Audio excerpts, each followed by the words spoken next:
भैरवनाथ के बिना अधूरी है माता दुर्गा की पूजा, जाने कैसे हुआ था इनका जन्म। पौराणिक कथाओं के अनुसार माता दुर्गा पूजा बाबा भैरवनाथ के बिना अधूरी है।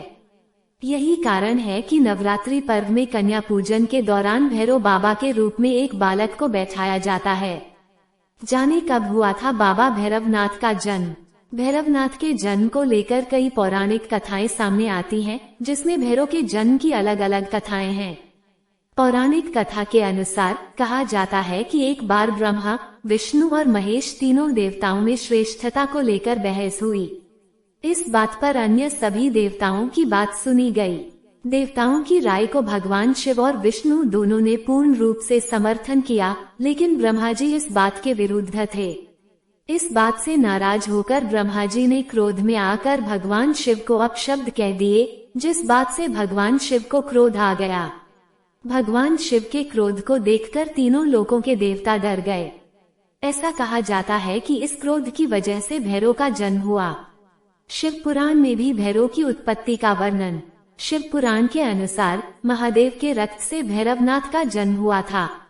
भैरव की उत्पत्ति जिस समय हुई वह समय कृष्ण पक्ष की अष्टमी का था। इस तिथि को भैरवाष्टमी के रूप में भी माना जाता है।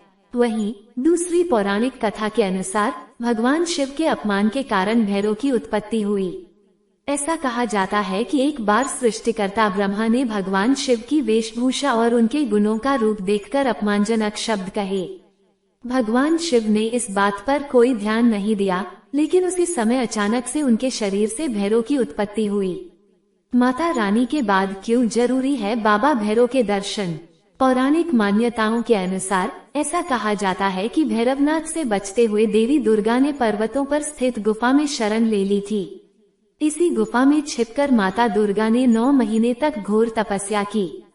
तपस्या के उपरांत ही भैरव ने उन्हें ढूंढ लिया और उन पर अपनी शक्तिशाली शक्तियां आजमाने लगा।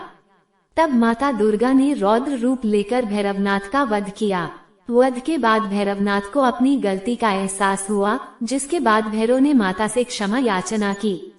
क्षमा याचना के बदले माता ने भैरव को आशीर्वाद दिया कि मेरे दर्शन के लिए जो भी भक्त आएगा, बिना तुम्हारे दर्शन के मेरी पूजा सफल नहीं होगी।